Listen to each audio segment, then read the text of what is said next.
இப்பதான் உங்க வரலாறு எடுத்து பார்த்தேன். நீ பெரிய வில்லன்னு கேள்விப்பட்ட. எங்க அப்பாவை கார்ல இருந்து நடு ரோட்ல தள்ளி விட்டதே அவர்தான். இதுவரை நடிச்ச படங்கள்ல ஒரு சில இடத்துல தான் சம்பவம் இருக்கும். ஆனா இந்த படத்துல படமே சம்பவமா தான் பண்ணிருக்காங்க.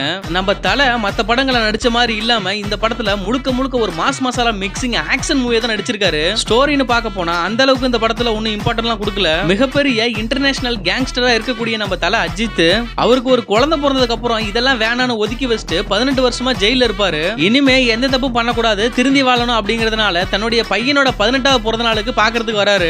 அந்த நேரத்துல தன்னோட பையனை ட்ரக் கேஸ்ல இந்த போலீஸ் அரெஸ்ட் பண்ணிருவாங்க. இப்போ தன் பையனுக்காக மறுபடியும் கேங்ஸ்டரா மாறி தன் பையனை எப்படி காப்பாத்துறாரு அப்படிங்கறத படத்தோட ஸ்டோரி. இதுக்கு முன்னாடி மார்க் ஆண்டனி படம் பார்த்திருந்தீங்கன்னா உங்களுக்கு தெரியும். அந்த படத்தை அப்படியே காப்பி பேஸ்ட் பண்ணா எப்படி இருக்குமோ அதே மாதிரி தான் இந்த படமும். மார்க் ஆண்டனி படத்துல நடிச்ச நிறைய ஆக்டர்ஸும் இந்த படத்துல நடிச்சிருக்காங்க. அது மட்டும் இல்லாம ஓல்டு சாங்ல உள்ள குத்து சாங்ஸ் எல்லாம் எடுத்து மிக்ஸ் பண்ணி தரமான ஒரு மாஸ் மசாலாவா வைப் பண்றதுக்கு தான் ஃபுல் மூவியும் கொடுத்திருக்காங்க. டைரக்டர் முத்தையா படம்லாம் பார்த்திருந்தீங்கன்னா ஒரே ஆக்டர்ஸ் ஒரே ஸ்டோரி ஒரே மாதிரி ஜேனர்லயே போகும். அதே மாதிரியே தன்னோட படங்கள்ல உள்ள எல்லா விஷயங்களையுமே இவரே காப்பி பேஸ்ட் பண்ணிக்கிறாரு. சோ அதுவுமே ரொம்பவே ஒர்க் அவுட் ஆயிருக்கு. படம் ஒன்லி என்டர்டைன்மெண்ட் மட்டும் தான். படத்தை மிஸ் பண்ணாம பாருங்க. சார் உங்க கார்டு மேல ஒரு 16 நம்பர் இருக்கும். அந்த 16 நம்பர் கொஞ்சம் சொல்றீங்களா சார்?